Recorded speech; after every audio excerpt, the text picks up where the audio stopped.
Assalamualaikum warahmatullahi wabarakatuh. Salam sejahtera untuk kita semua. Saya Hendra Kurniawan, NIM D10111161003, mahasiswa Teknik Sipil Universitas Tanjung Pura Pontianak. Di sini saya akan mempresentasikan hasil dari seminar online saya yang berjudul Perancangan Sistem Air Bersih Ibu Kota Kecamatan Simpang Hulu, Kabupaten Ketapang. Pertama-tama saya akan mengucapkan terima kasih pada kedua dosen pembimbing saya, yaitu Bapak Stefanus Bardian Surya Masoka dan Ibu Kartini, serta kedua dosen penguji saya, yaitu Bapak Danang Gunarto dan Bapak Umar.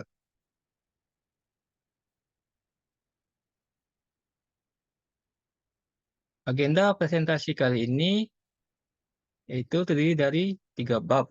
Yang pertama, pendahuluan berisikan penjelasan mengenai latar belakang, rumusan masalah, tujuan penelitian, keluaran dan manfaat penelitian. Yang kedua, tinjauan pustaka yang berisi tentang teori-teori pendukung di dalam penulisan proposal tugas akhir. Dan bab 3, metodologi penelitian. Bab ini menjelaskan tentang perencanaan dan pelaksanaan survei yang dilakukan, serta menjelaskan tentang metode analisis data. Pertama, masuk ke bab 1, yaitu pendahuluan. Latar belakang penelitian ini yaitu masalah penyediaan air bersih saat ini menjadi perhatian khusus bagi negara maju dan berkembang. Salah satu permasalahan yang dihadapi adalah kurangnya distribusi sumber air bersih, distribusi layanan air bersih yang tidak merata, dan pemanfaatan sumber air bersih yang belum optimal dari Pilomonu tahun 2014. Hal ini juga berlaku untuk sumber air baku di Desa Balai Pinang, Kecamatan Sipanghulu, Kabupaten Ketapang.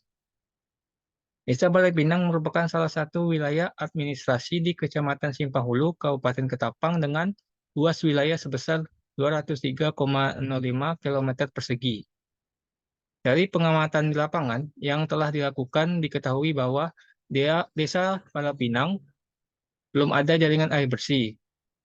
Sebagai ibu kota Kecamatan Simpang Hulu, Desa Balai Pinang sudah seharusnya memiliki jaringan air bersih. Jaringan air bersih yang dibuat untuk Desa Balai Pinang bersumber dari Riam Kondang.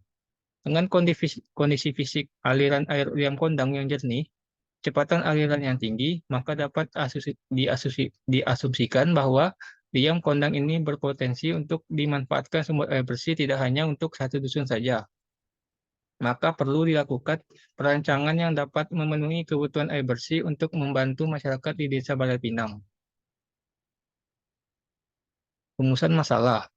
Keberatan sistem penyediaan air minum ibu kota kecamatan memiliki peran penting bagi masyarakat setempat, terutama masyarakat yang tinggal di daerah tersebut. Pasokan air bersih ke daerah-daerah terpencil dan sulit dijangkau terkadang terbatas atau bahkan tidak ada sama sekali. Sehingga masyarakat akhirnya menggunakan air sungai dengan kualitas yang kurang baik seperti yang dialami oleh Desa Balai Pinang. Penelitian ini diperlukan untuk mengetahui berapa besar kebutuhan air bersih yang harus disediakan untuk Desa Balai Pinang dan perancangan pemipaan sistem air penyediaan air bersih. Tujuan penelitian ini yaitu yang pertama, menentukan potensi Riam Kondang sebagai sumber air bersih bagi penduduk di Desa Balai Pinang berdasarkan syarat kualitas, kuantitas, dan kontinuitasnya dari hasil survei dan analisis. Dan yang kedua, membuat rancangan pipa penyalur air Riam Kondang untuk memenuhi kebutuhan air bersih masyarakat.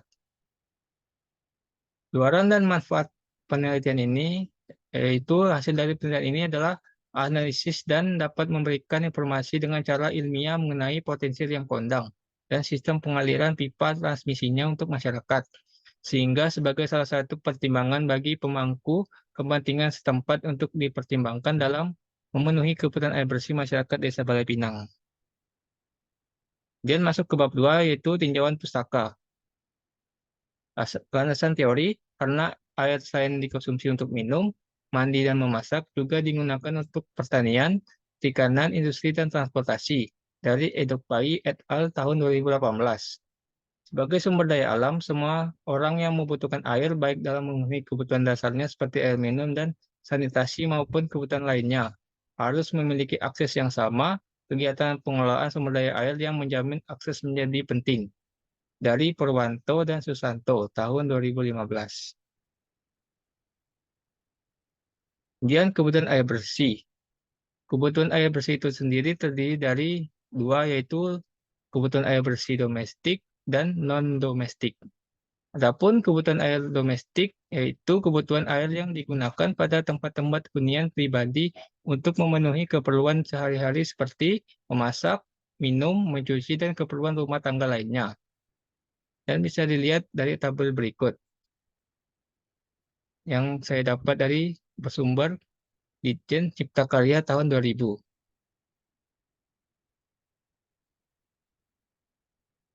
Kemudian kebutuhan air bersih non-domestik yaitu meliputi fasilitas seperti perkantoran, kesehatan, industri, komersial, umum, dan sebagainya. Dan dilihat dari tabel berikut yang saya dapat dari sumber Ditjen Cipta Karya tahun 2000. Kemudian sistem jaringan perpipaan yaitu transmisi menyalurkan air bersih dari IPA ke ground tank atau reservoir. Sedangkan sistem jaringan distribusi menyalurkan air bersih dari ground tank atau reservoir ke daerah layanan.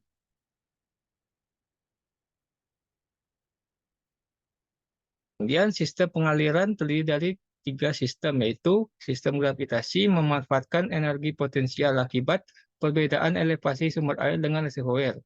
Artinya, perbedaan tinggi yang dimiliki saja sudah cukup untuk mengalirkan air dari sumber air ke reservoir. Dua, sistem pompa digunakan apabila energi akibat beda elevasi tidak cukup untuk mengalirkan air ke tujuan, sehingga diperlukan daya tambahan. Dan yang ketiga, sistem gabungan dari kedua sistem di atas, yaitu penggunaan sistem gravitasi dan sistem pompa secara bersama-sama. Dan bisa lihat gambar berikut untuk sistem gravitasi dan sistem pompa.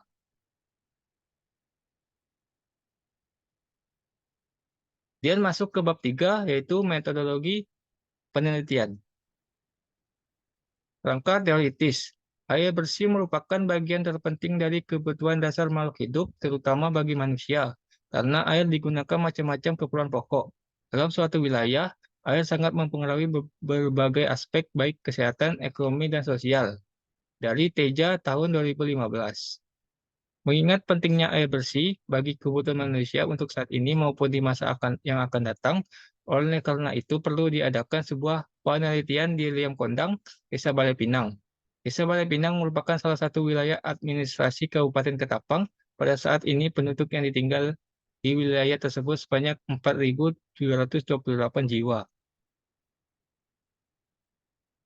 Kemudian lokasi penelitian ini yaitu secara administrasi batas Desa Balai Pinang adalah sebagai berikut. Sebelah utara berbatasan dengan Desa Kuala Tengah, sebelah timur berbatasan dengan Desa Legong dan Desa Kuala Hulu, sebelah selatan berbatasan dengan Desa Sebandang Hulu, dan sebelah barat berbatasan dengan Desa Balai Pinang Hulu. Dan lebih jelasnya bisa lihat dari gambar berikut.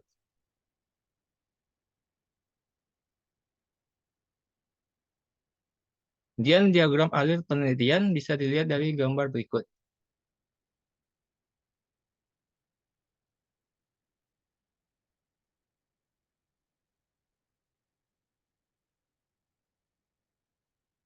Hasil survei topografi.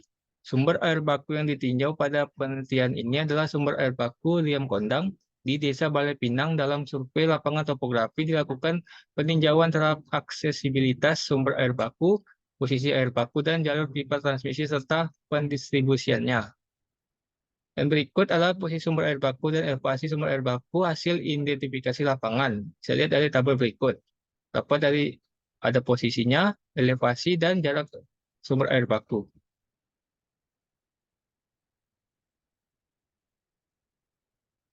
Jika diplotkan ke dalam peta gulat, maka akan terlihat seperti berikut, yang dimana terdapat dua garis berwarna, yaitu garis berwarna kuning adalah rencana pipa transmisi, sedangkan garis merah adalah rencana pipa distribusinya. Kemudian masuk ke metode analisis kebutuhan air penduduk. Menurut Peraturan Menteri Pekerjaan Umum tahun 2007, terdapat 3 metode, yaitu metode aritmatik, metode geometrik, dan metode least square.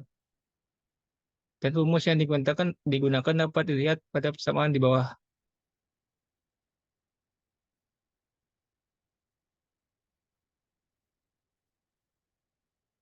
Dasar pemilihan metode proyeksi penduduk, metode perhitungan proyeksi jumlah penduduk yang menghasilkan koefisien yang mendekati 1 adalah metode yang terpilih dari Pekerjaan Umum tahun 2007.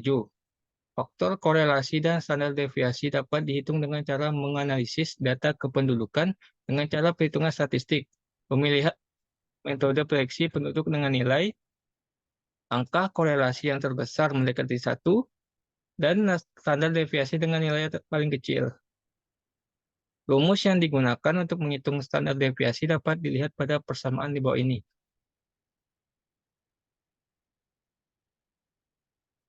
Dan program EPANET. Pertama, EPANET merupakan program perangkat lunak komputer yang menampilkan simulasi hidrolis dan kecenderungan kualitas air yang mengalir di dalam jaringan pipa.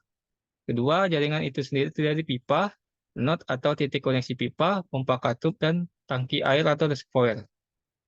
Dan ketiga, input data dari program EPANET itu sendiri yaitu data jaringan, node, junction, atau titik dari komponen distribusi, elevasi muka tanah, panjang pipa distribusi, diameter dalam pipa, jenis pipa yang akan digunakan, jenis sumber seperti mata air, sumber bor, SPAM, dan lain-lain. Spesifikasi pompa bila menggunakan pompa.